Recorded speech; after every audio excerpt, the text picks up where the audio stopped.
We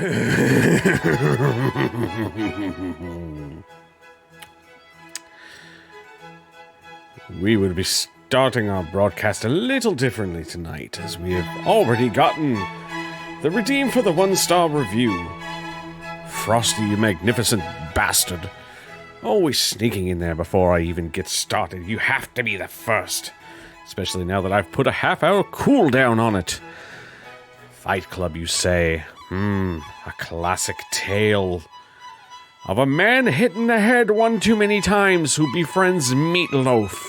Coincidence, your last few streams I'm refilling my vape as you're starting. Oh, jolly good, we seem to be on some kind of a wavelength with each other. This is wonderful. What's in the vape?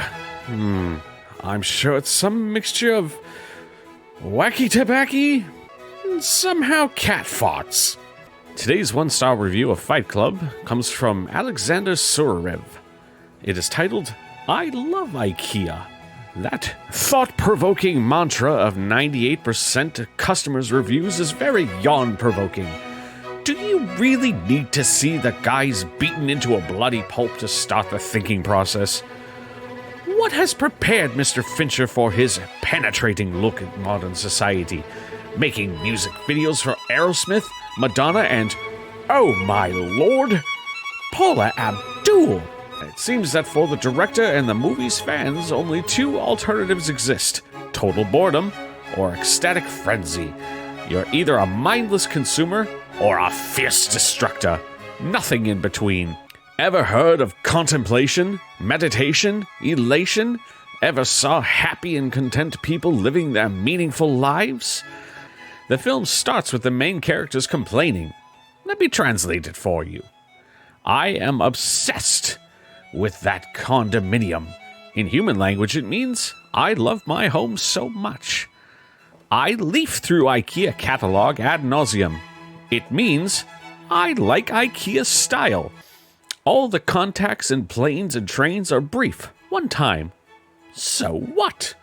Some of these episodes are little gems that would be spoiled by prolongation. What do you want? To follow the guy you've spent a couple hours sitting next to his home? Meet his family? Stay for a week?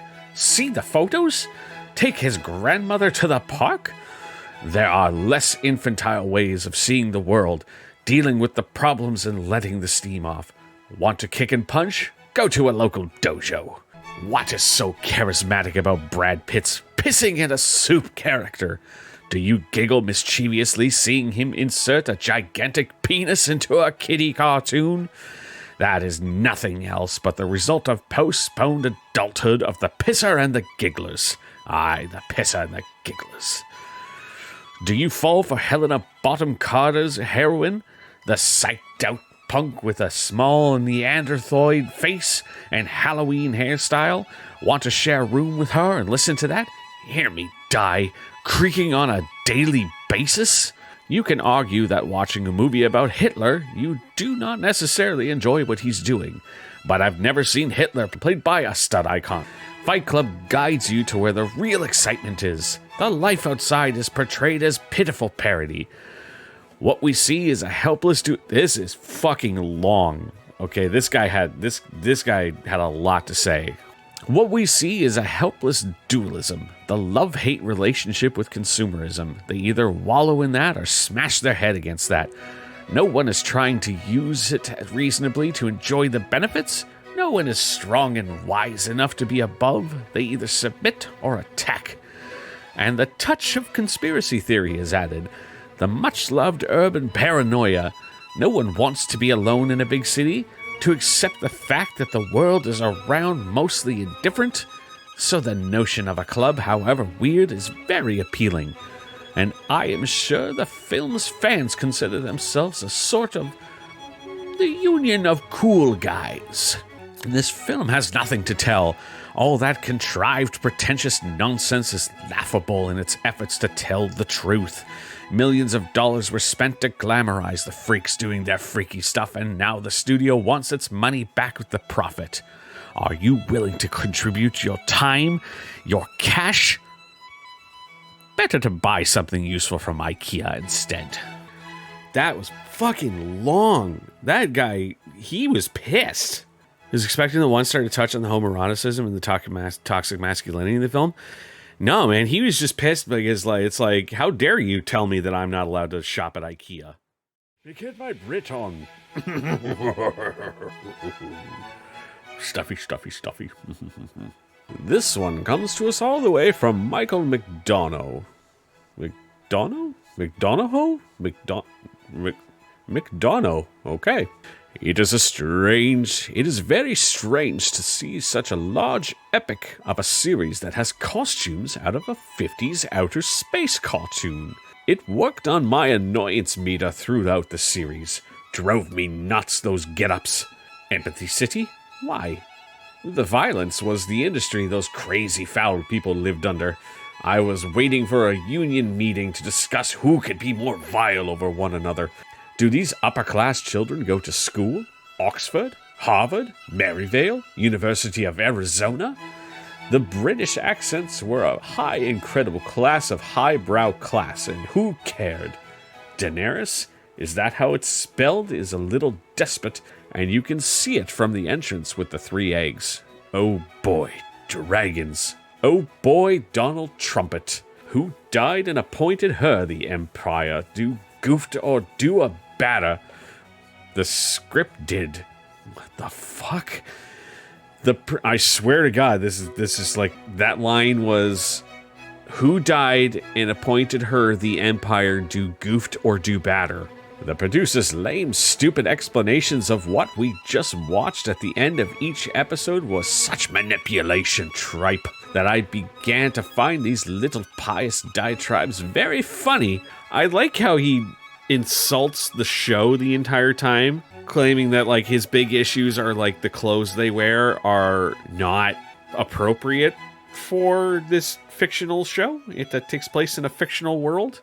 Apparently that's not what they wore back then, and that is not what they wore in the North. No, stop it. That is not what they wore. That is not the King's Landing proper garb. Oh, these historians got it all wrong. And then he's complaining about how, like, the aristocracy of everyone was just so ridiculous. It's like, well, it's the world that was created. But then in the end, it's like he goes from insulting the show to insulting the people who are reading the article. It's like, despite all this, your tiny little mind will be entertained by this drivel. Like, what did I do to you? You know what? I don't like him insulting me. I'm labeling that unhelpful. I want to find, like, a really stupid one. Like, where are those other ones where people are like, this show is poop? I wanted this show is poop. No, there's no this show's poop. No. Oh. This one looks like it's going to be good. Okay, so I'm not even going to do the British accent in this one. Fuck it. I'm just going to read this one. So this is from Vaishnav Yadav. Nudity. Only nudity. Only nudity. These just wasted people's time since 2013 to end shit like that. They didn't even have any story, but fooled all the audiences after letting them consume lots of nudity porn. Nudity porn. I 100%. That is how I'm going to refer to porn from now on, as nudity porn. And literally they kill the family relationships. I don't know how these types of shows are made, what their directors, writers think before making these types of shits. They must mentally retarded or sick to make these storylines. 6 people found that helpful. 7. It's 7 now. What type of people make these types of shits?